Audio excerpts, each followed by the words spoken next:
or make screencasts.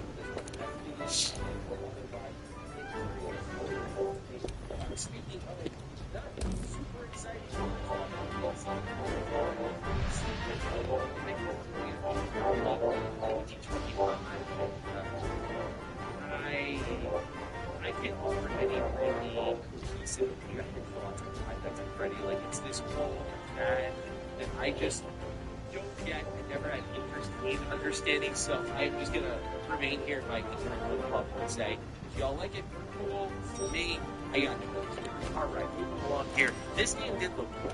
The Midnight Walk.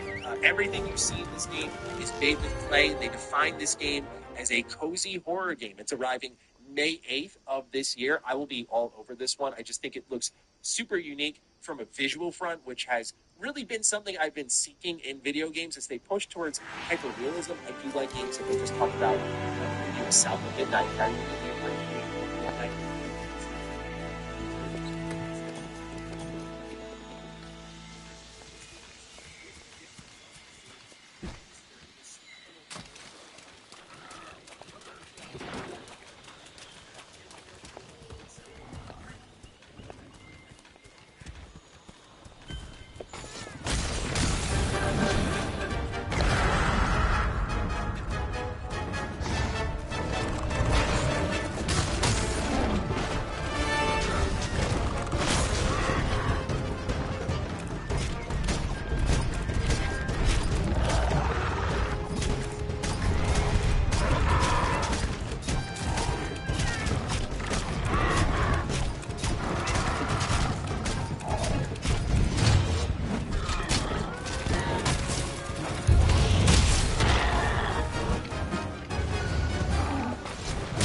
I forgot how to use this weapon. Shit. I think it's this.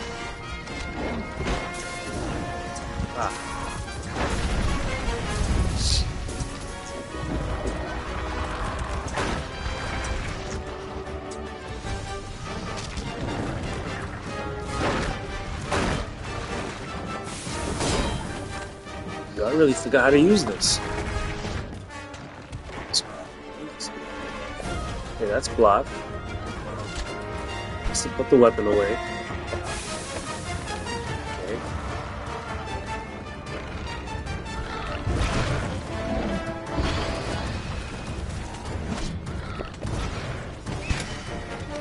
Okay. What's that? Yes.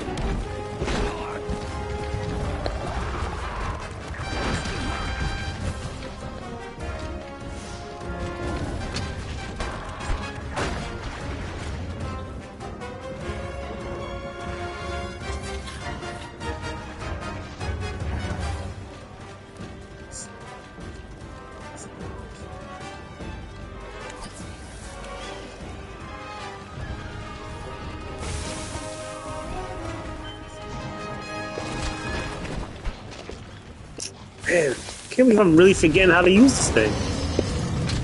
Yes. Okay, so that's how you put the files into the shield. Yeah, that's good.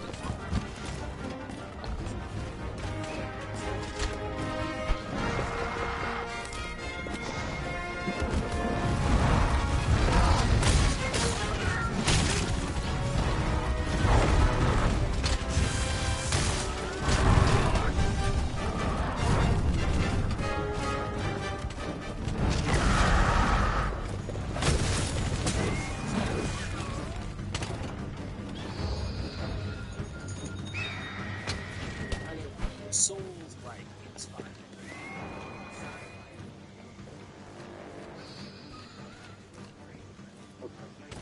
Draw the weapon. Now, how do I get it into sword mode? I mean, not the sword mode, yeah.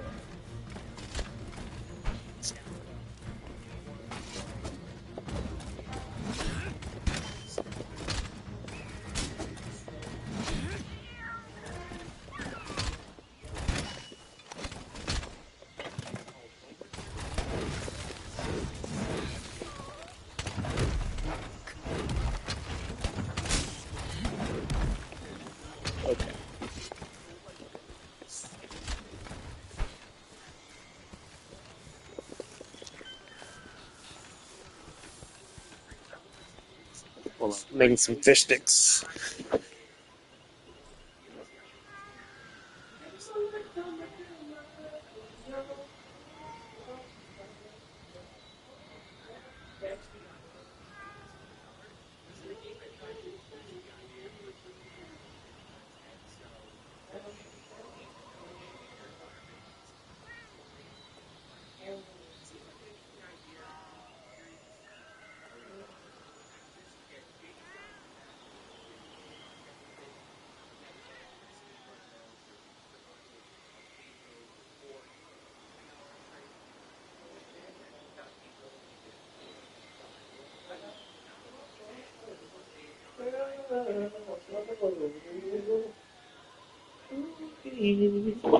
So from across the blue.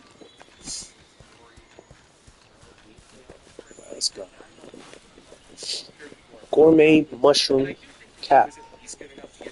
20. Whatever Film Studio was sent to work on next was some sort of live service title. So it would be cool for PlayStation to take a look at the numbers here and maybe tweak with it. Like, oh, we should have just done a sequel to this. So a lot of people seem to want this remaster, but I'm gonna check this out and kind of do one of those check yourself moments. Like, was I wrong? Days Gone. Let's give it a look. Stone is getting DLC. EK DLC. So there's a new boss fight. Without being added, kind of similar to what they did with Nier. This is June 2025, so looking forward to that. PS Plus is adding Jedi Survivor into the mix alongside Top Spin 2K25, First Tape, Lost Records, Raid, all those titles there. Jedi Survivor, easily. That game story still sticks with me. That game story and characters my friends and I still talk about. I know there's a lot of low optimism in Star Wars, but that story, awesome gameplay, it's awesome world to explore, awesome everything about it. You'll find out that it works for most people. There's also games that are going to be launching with Game Catalog. There's Blueprints, which is very much puzzle inspired, which I thought looked interesting. This is coming out spring 2025. The one I was really excited about was a Bionic Factor. That seems to be getting its 1.0 launch this year. Summer 2025, they'll be launching day one into Game Catalog. And I am pretty excited about that one because I know there was some Half-Life comparisons. Hey, did Pokey just move back? I'm very still reluctant on buying into any early access games. You never know how long it's going to be until it gets 1.0. So I'm excited to know that's arriving this year, and I'll definitely be checking this out when it arrives on Game Catalog. There are some classics being added to the service as well. The first 3 Armored Core games alongside Patapon 3. Then we saw Tides of Annihilation, which is just in development for PlayStation 5. And there was not much to take away from it in terms of like a release window, but I thought the game looked solid. Kind of gave me like Gear vibes. Very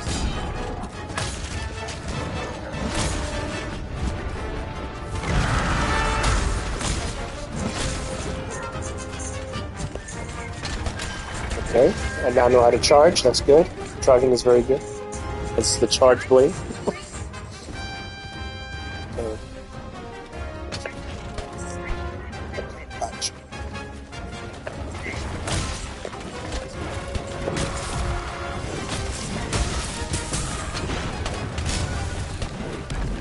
Okay, dodge. Damn. I saw that a mile away.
Nice.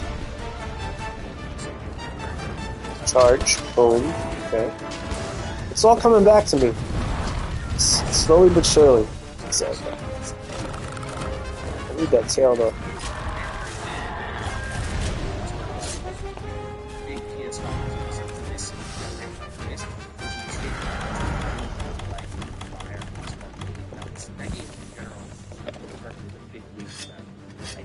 because there was something with like saved or broken people were losing progress of the Eternal, so it turned me off a little bit. But yeah, this game I'm at least interested. Not everything in the state of play. I don't know, maybe you disagree, and that's fine. But I just felt kind of like well, I don't know, 6 out of 10 okay sound, but yeah, maybe it's because we're coming off the high Xbox developer direct myself. Sizes, quality games, and things for me to be excited for within that ecosystem where PlayStation stepped up to try and do the same thing and kind of take either far out kind of announcements.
What? I thought he went away. So man.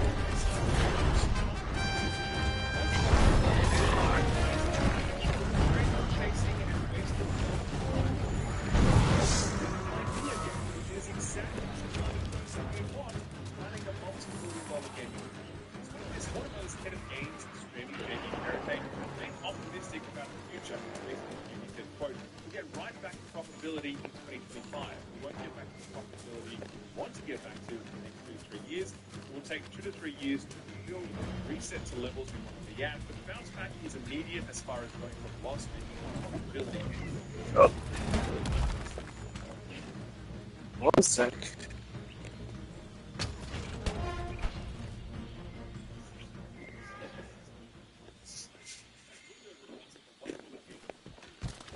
Because Prospects isn't doing too hot.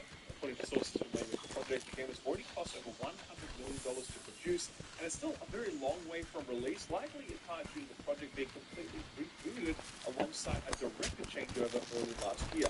Apparently, the game initially made use of the Nemesis system that made the Shadow of Mordor game so compelling, a system that, let me remind you, was in fact completed by them, making this the only upcoming game that we get to experience that system again. That's got me excited. Well, sorry to be fair about news, but this was apparently tossed out to make way for a more traditional action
seat. With no savior in sight, I suspect it'll be a long time before they're back on dry land.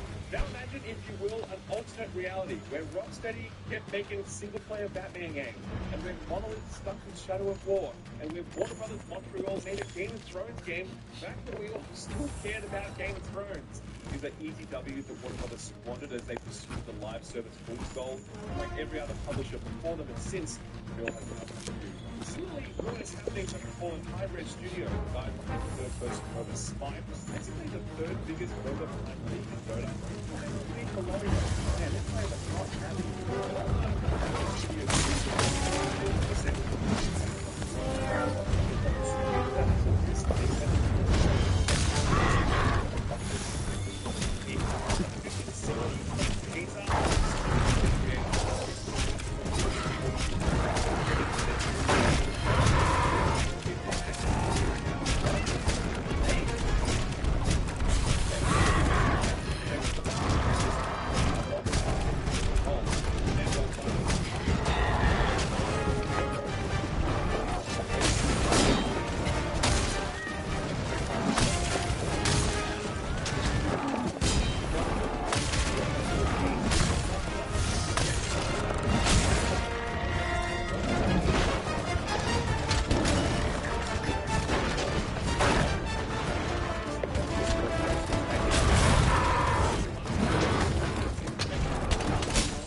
Studios got 99 problems right now, but Sony had like 1,001 this week when the PSN went down for seemingly no reason. That's right, for almost 24 hours on Saturday, players were unable to play any games online, whether that be a multiplayer game or even a single-player game that has that dumb, always online thing. You also think single games that require PSN verification.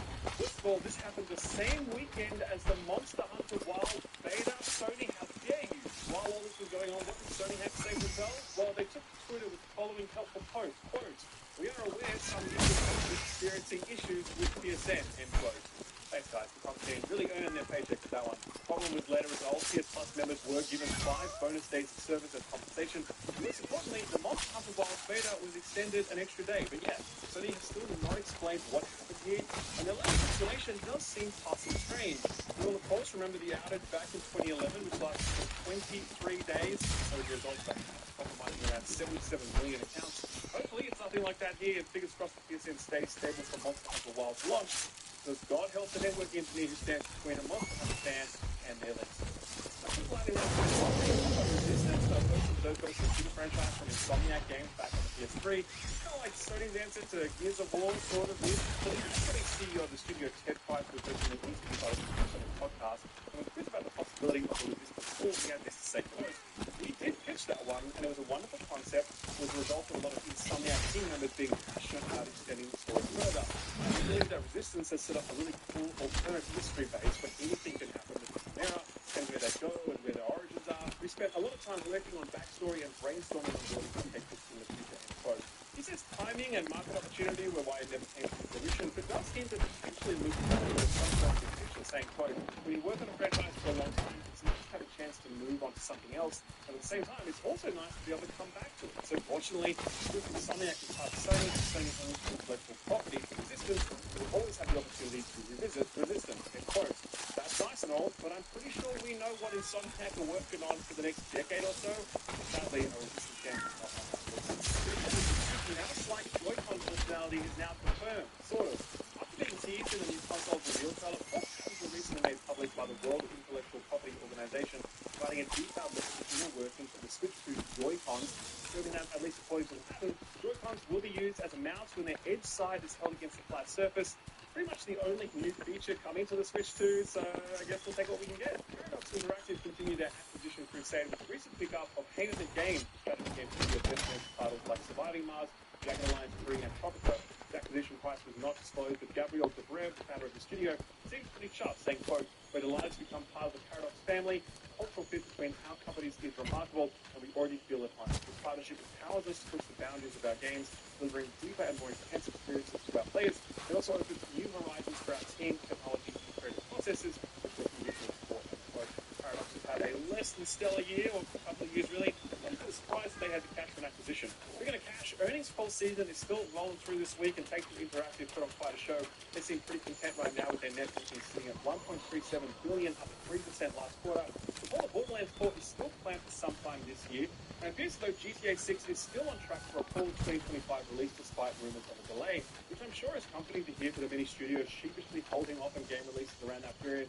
Speaking of which, according to Take-Two, GTA 5 has now sold 210 million units, Jesus Christ, and unsurprisingly, Red Dead Redemption 2 has now sold an impressive 7 million copies. One interesting tidbit out of the Take-Two subsidiary 2K Games, they've reportedly fired Michael Condrey, president of the developer 31st Union, in response to the public reveal of their new game, Project Ethos. Now, if you're thinking, what the hell is Project Ethos, then you, my friend, are not alone, because I honestly totally forgot this even existed, and I had to go look up the trailer, and yeah, I can totally see why I forgot about this. It was that Fortnite-looking thing that was like an extraction shooter mixed with a hero shooter, and I don't know, just, yeah. The news comes courtesy of Kotaku, who were tipped off by two sources familiar with the project. According to the team, the game was in development for several years with hundreds of developers behind it across studios in both San Francisco and Spain.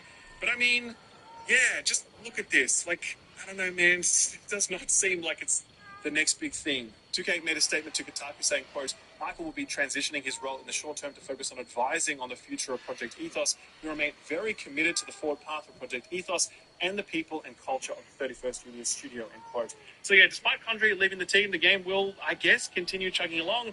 Godspeed to 31st Union. This seems like it's going to be a pretty rough road ahead. Bandai Namco report record high profits during the last financial year, with net sales increasing by 24% and operating profit up a whopping 129%. Their game sales grew 35.7% in the last year, with Elden Ring and its expansion continuing to do well, alongside the massive success of Dragon Ball Sparking Zero. As such, the company has upped their profit forecast for the next year by 12.5%, and with Elden Ring Night Rain on the way, I don't think that confidence is misplaced. It's not all been good news for Bandai Namco, though. According to news site Automaton, Bandai Namco appear to have shrunk their workforce on the down low. So the website indicates Can I get more girls? I know you want some more girls. So come on. at a company shows Bandai Namco having 1,177 employees. That's a reduction of 177 Let's get last year. Sadly, that comes as no surprise after the cancellation of the new console and Gundam Evolution, with Bloomberg reporting a couple of months ago that the studio was pressuring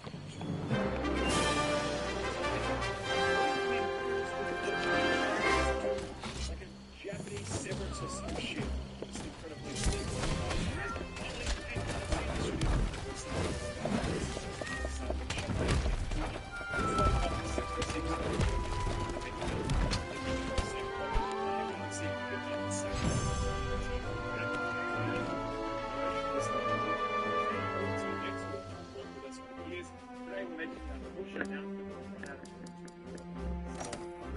reduced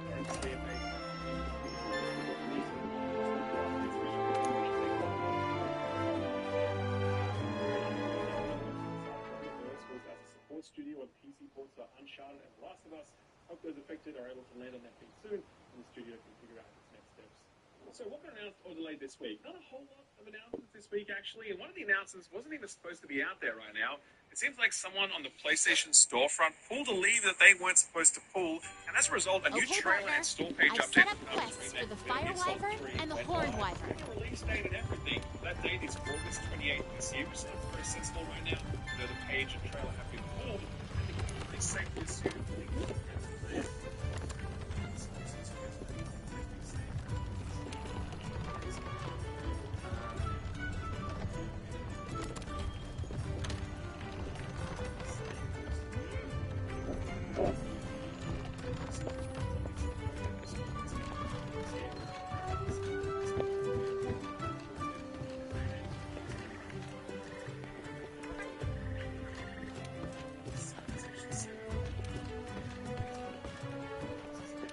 Oh, it's you.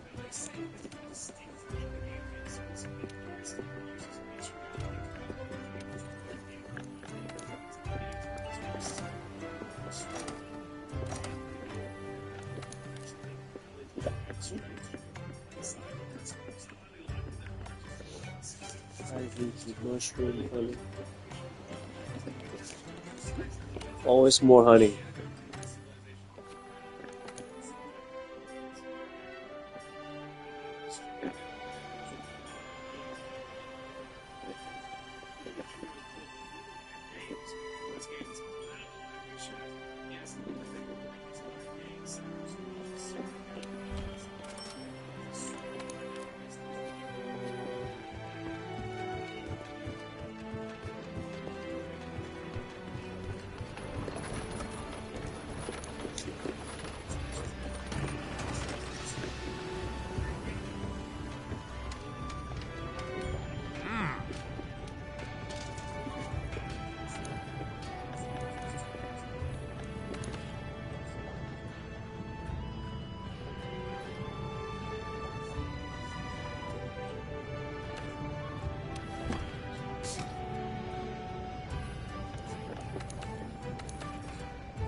What is inside? Wow.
Forming segments. If it didn't have these minor issues, I'd call it a pretty perfect adventure, end quote. Taking a look at one of the reviews on the lower end of the scale, Checkpoint Gaming gave this one 6 out of 10, ultimately owing to some disappointment.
Okay, that's funny. Alright, ladies and gents, that's the show for the week. And yes, I'm fully aware that there is a PlayStation State of Play going live just a few hours after this video is uploaded. That was announced by Sony just as we were finalizing the script for this one. Classic This Week in Video Games timing right there. Love to see it. We'll look for those announcements next week, but really look forward to this week as well. I played a Valve review, Austin reviewed a little indie game by the name of Ender Magnolia, and he absolutely loved it. And we've got an episode of the Friends Per Second podcast going up.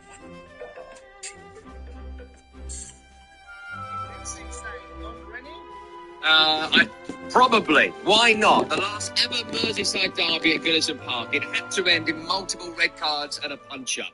That's what we wanted, and that's what we got. Love it. Exactly, I love it. Vinnie Jones style. Well, let's talk about a Man City crisis, for instance, or Tottenham crisis.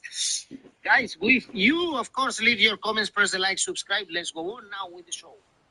It's the decent Okay, start, partner. no I've FA set up Cup. quests for the Fire Wyvern and the The Horn goal Wyvern. is to finish in the Champions League spots. Is no wins in the last 5 away games in all competitions. Yeah, and in their victories they've had in that run as well. The win at West Ham last Monday, the win over Wolverhampton Wanderers. They've not played particularly well in those games as well. So there's things to solve right now for Enzo Maresca. I think that the loss of Nicholas Jackson, first through form, then through fitness, has been significant. Christopher Nkunku has just not done it in the Premier League. I know he came in and got injured, but he's not a central striker. He's not happy playing central striker. He's not, I'm not sure, suited to Premier League football, and I think that's been significant. His lack of confidence up front has been really significant, because when we think back to December, start of December, November, when Chelsea were fantastic, it was almost all built on the brilliant form of Nicholas Jackson. And, you know, he looked a bit like the second coming of Didier Drogba to a point for a brief period of time. Of course, Drogba's able to do it for a decade. But obviously Jackson has been significant. I think the midfield balance has looked off since Romeo Lavia inevitably got injured again. And he is out until April. Moving forward, Chelsea can't build a midfield around Romeo Lavia. He just is not physically able to play Premier League football. That is it. That is proved, and that's a sad thing. It's fact.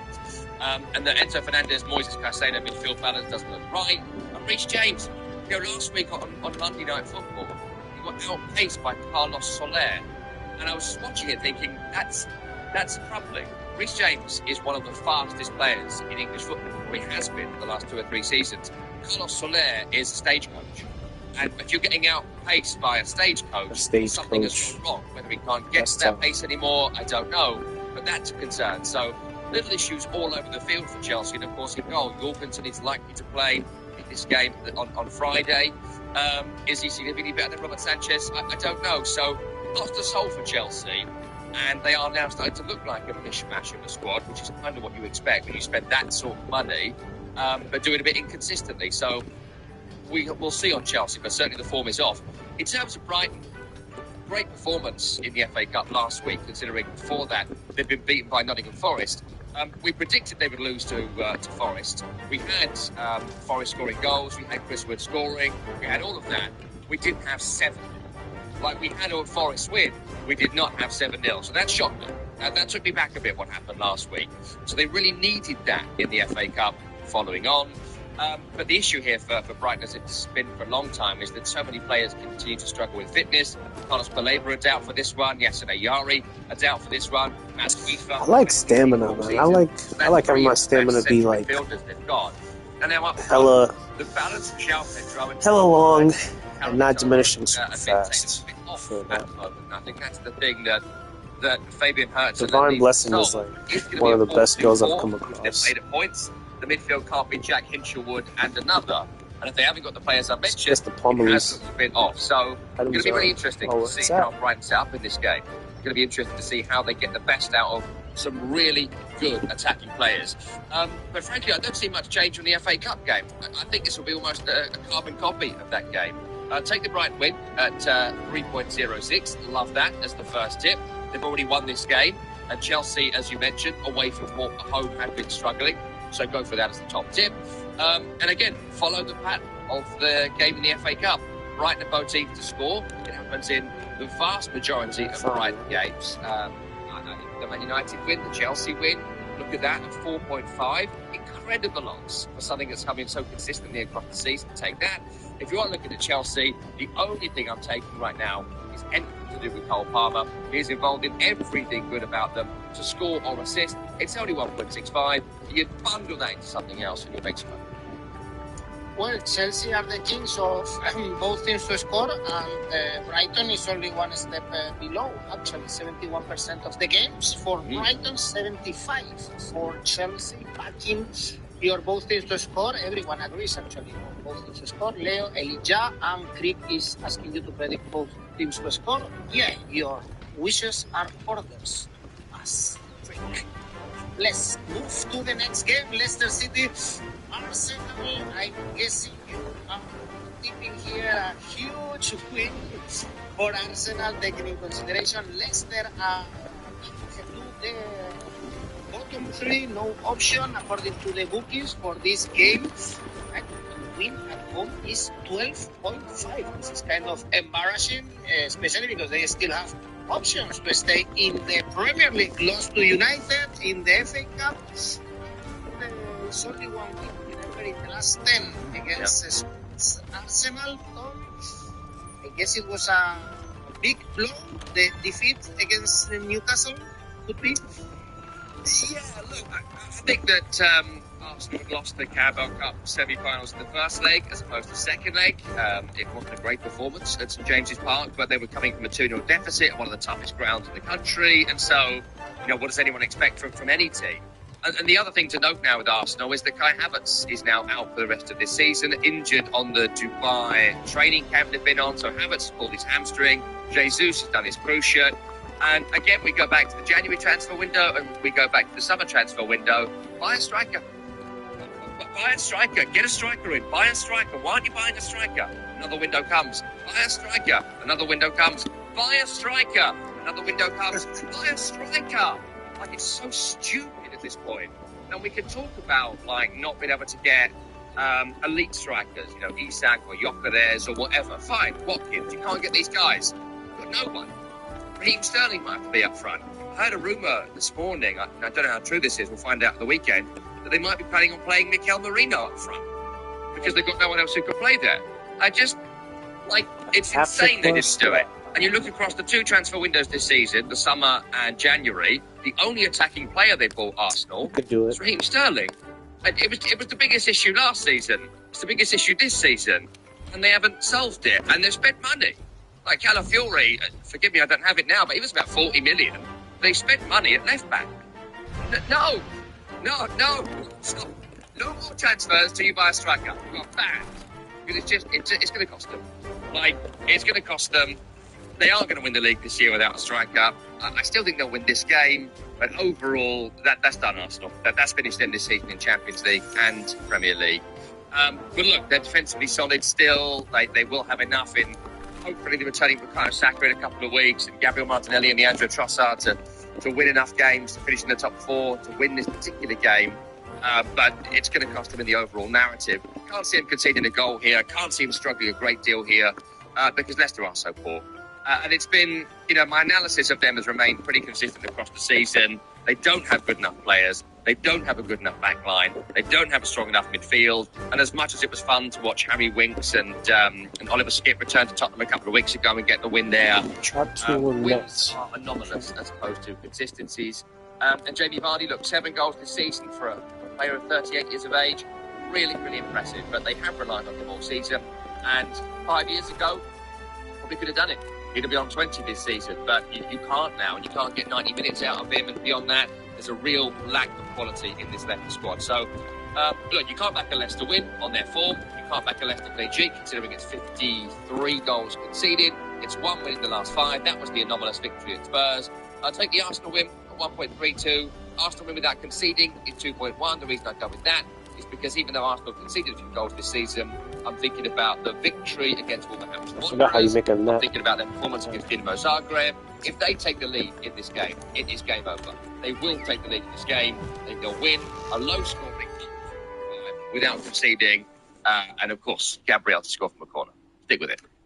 Well, Arsenal to win 2-0, for instance, for Prasodas, or the corner Asian handicap -4 for Leo Messi. Also following your ideas. Well, some others are seeing Arsenal scoring more goals. Next game is Aston Villa Ipswich Easy Town. trade. Also Why is that goals 4? to back Aston Villa, but 1.4. If you handicap this, is not that bad. Ipswich, I guess the defeat against Can't hold more than Southampton 2? was lethal. What? 4 consecutive Premier League defeats. Still close to Wolverhampton, but if you lose at home Why is it against saying that I don't have Southampton, any room? I think you should go down. And Aston Villa, Tom, must win 6 points away from the Champions League spots.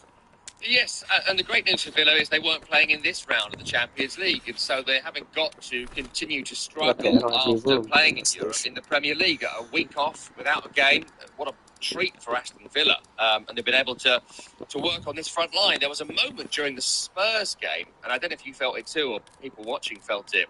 They were coming forward, and they had Marcus Rashford, Morgan Rogers, and Marco Asensio, and you were a bit like, what's happening here? What am I watching? This could be great. Look, Marco Asensio is, I think, 30 this season, and so, just not the player maybe he was 4 or 5 years ago. I get it. Feels like he should be 17 forever, right? But I think he's 30 this year. Feels weird. But, there is something that you can get from him across the next 20 games. You add that to Marcus Rashford, if you can get him firing. Morgan Rogers, I love him. Ollie Watkins has been unfit. I think he's back for this one. They could do something going forward, Villa. They've been struggling to do this season and change it up. And that's been their biggest issue this campaign. When someone hasn't quite been firing, apart from bringing on John Duran, there's been no great rotation that Unai Emery's been able to do. Now can. The only concern is defensively. Ezri Konsa is missing. Pau Torres, injured too much now, Pau Torres. I think they might need to think about that moving forward because he's played so much football this season. And of course, Tyrone Ming is relying on him as well as a problem. So defensively, I'd have some concerns. Offensively, they could be really, really good the rest of the season and this game. But Ipswich Town, they got a really morale-boosting victory, I'd put it, against Coventry City in the FA Cup last weekend. But in the Premier League, to lose against Southampton, you mentioned it in your question to me there. I went for Ipswich win at home because I thought they can't afford to lose this. You can't lose this game against the worst team in the country. And they contrived to do so. Muric, the goalkeeper, is so bad. He's so bad. He couldn't catch a cold on a bus. He truly is an awful goalkeeper. Balls just fly past him. He can't catch, he can't save. Going into last weekend, I think the stats were he'd made 6 errors leading to goals this season. I'd made both goals in the last game. Muric errors as well. They don't do that statistically, but that's how bad he was. Beyond Liam Delap, there's just no positives now. There really are no positives about this Ipswich season, and the only positive is Delap, and he'll be sold in the summer because they're going to fly down. So in this game, take the Villa win first and foremost at 1.44. On top of that, I would look at Villa scoring lots and lots of goals here. At least 2 goals for Aston Villa. Look at the handicap market at -2.5, -3.5 brings you in some really, really good money. I'd look at least 2-0, and I'd couple that with Marcus Rashford. I just have a sense of this here, that it's going to go really well for Marcus Rashford at Aston Villa. You have Rashford to score and Villa to win. Really good money to be made, but handicap market maybe 3. I think it's going to be a rout for Aston Villa. Well, Villa to win, and both teams to score is Joseph's tips, for instance, or Leo as well going for this. Constantinos, on the other hand, Ipswich plus 2.5 handicap, where they are the underdogs. So the bookies expect Ipswich to lose. Next game, interesting odds here, interesting game here. Fulham, Nottingham Forest, because the bookies place Fulham as favorites 2.2 to win. Nottingham Forest 3.5, and this is a huge surprise in my opinion, because Forest are third and they just thrashed Brighton 7-0. Remember, with good scoring a trip, and Fulham no wins in the last 5 games. So I think kind of a surprise stop about this one. You're right to be surprised. Lump on Forest right now, because surely someone is going to catch this before the weekend. I'm assuming the bookies are half asleep and not paying attention to this game, and so this is the moment to put some money on Nottingham Forest. That will not be 3.5 by the time we get to the weekend. And you mentioned it there, the Fulham home form has not been great. It's 5 draws, the 12 games this season. just 4 victories, the same as Everton, West Ham and Tottenham. Would we say those have had good seasons? I don't think we would. And so if you want the same home record as those teams, I think there's something questionable going on there. I think that Fulham are a good team. They've got some incredible away wins in recent weeks at Leicester, at Newcastle, Wigan away in the FA Cup, but at home that is what the struggles have been. I don't think it will continue here. Jimenez having a great season. Alex Iwobi is having an all-timer season in his career. Anthony Robinson gets forward a lot, like him a lot. Midfield balance is looking good. There's loads about Fulham. But I do think that at home they have struggled to break down low-block teams. And look, why not Forest? They are the quintessential low-block team. They are going to be midway inside their own half. They're going to sit in. They're going to try and spring the counter. And if Fulham try and play around them, Forest will pick them off. That'll be the plan. So I can't understand why Forest are the favourites, but we are where we are. In terms of form, look, the form of the game potentially could be influencing a few people, but the first goal is so crucial in running Forest games. They get it more often than not. If they get the first goal, they very rarely lose. They certainly have done incredibly well this season getting that first goal. They get Bournemouth, they didn't, and then Bournemouth started to knock it about. Beyond that, it didn't happen against Brighton, didn't happen against Southampton, didn't happen against Liverpool, and they get results in all of those games. Only doubt is Callum Hudson-Odoi, but why anger? All these guys that have great seasons. Chris Wood, you mentioned, actually in the last game, he's got 17 goals this season. Chris Wood, a mind-blowing number for a striker who he thought was over the hill. So, Forest win, Forest win and Wood to score. If you do fancy Fulham, I mentioned it already, 5 draws this season. I wouldn't go Fulham win, I would look at the draw, look at 1-1, look at both teams scoring. If you fancy Fulham, that's the path I would go down. But for me, Forest and 3 points. It's really good, even if we go for another chance for Nottingham Forest. It's great because it's a great risk of a draw. It's 1.7 another chance for Nottingham Forest. Nottingham Nation World Cup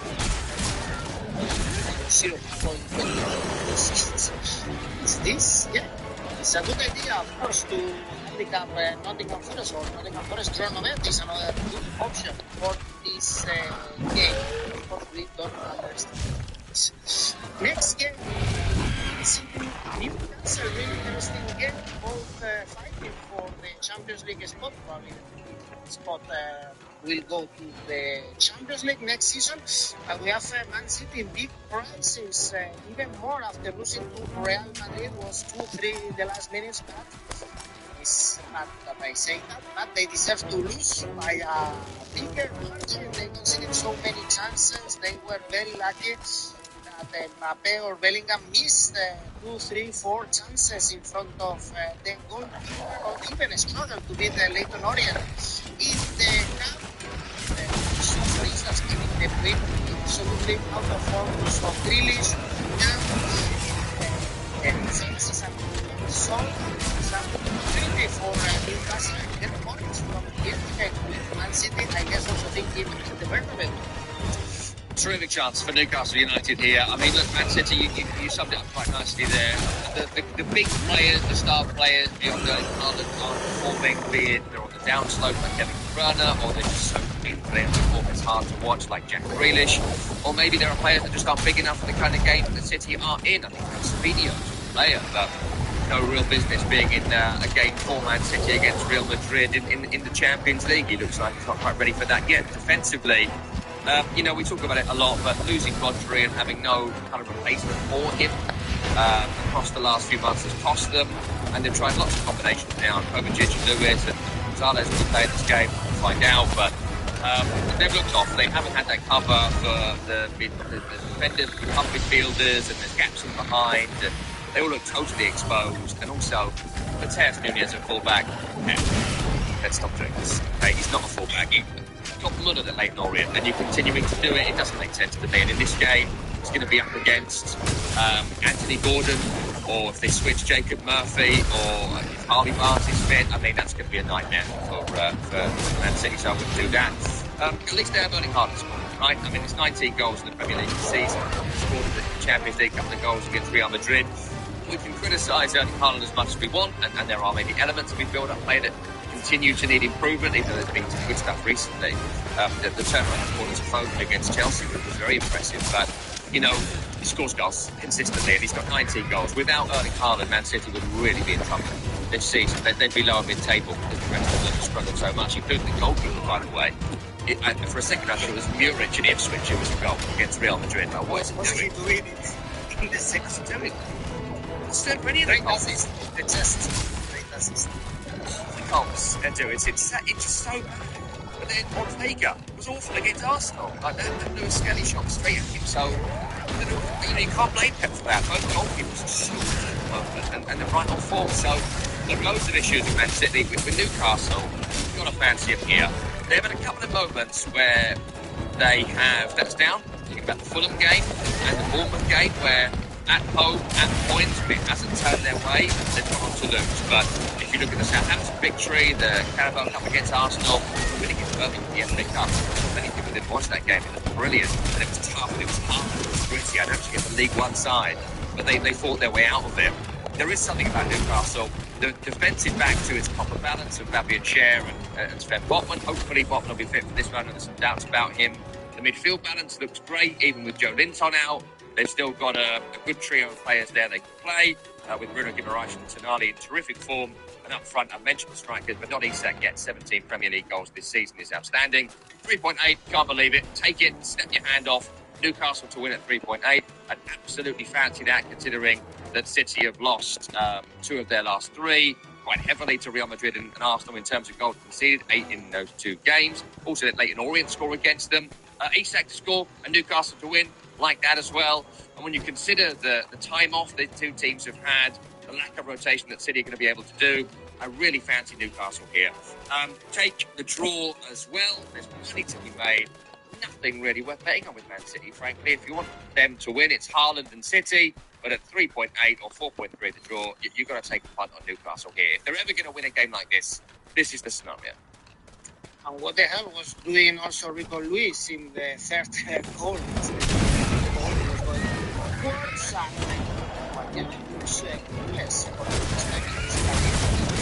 absolutely lost. So everyone is going. People, of course, they give Newcastle to win, and Newcastle have a chance, except the Man Spaghetti, trusting Man City. Man City will win 3-1. Well, this is a very tough game, 5th against the 6th, just before visiting the Bernabeu. Let's go to the south, Southampton, Bournemouth. Of course, Iraola's men really favorites. They are still. God damn, what? The last game. Remember, they lost to Liverpool 2-0. It's impossible not to back them. 1.6, even if the odds are kind of low, I guess it's okay to take them. Yeah, look, you can't be on Southampton, right? In the end, it's a waste of time. Even if I wanted to take Southampton at double the money here. I mean, it's 1 home win all season. No! They're bottom of the league, and yes, they won against Ipswich. No, what? A good moment of revenge for Southampton. They probably should have beaten Ipswich at home earlier in the season. There was that late Sam Morsey goal that really set the tone for constant disappointment that Southampton have had. So, but there's been improvements under Juric. They played well. They played well at Old Trafford. Oh my God, I had no idea he was that weak. Maybe if Juric had come in earlier in the season, they might have stood a chance. I think probably not with the lack of quality in the squad. Yeah, I'm ready to break after that one. But, you know, that's crazy. So, look, I think they've still got a championship squad. They're going to go down. It's good to see Paul Onuachu score last week, 6'7", 2 meters tall. He's a bit of a joke character, but you stop people laughing at you, criticising you in football by scoring goals for doing your job, and he's doing exactly that. And Okay, partner. I've set up quests for the Fire Wyvern and the Horned Wyvern.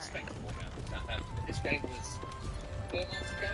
I'd probably say 6 now. I'm still going to say Bournemouth win, but it won't be as impressive. But Bournemouth rather incredibly impressive.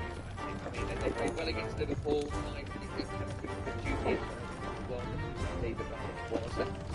The game really 0-0 at that point, crashing Nottingham Forest, losing the United, good draw at Chelsea, victory in the cup at Everton you mentioned.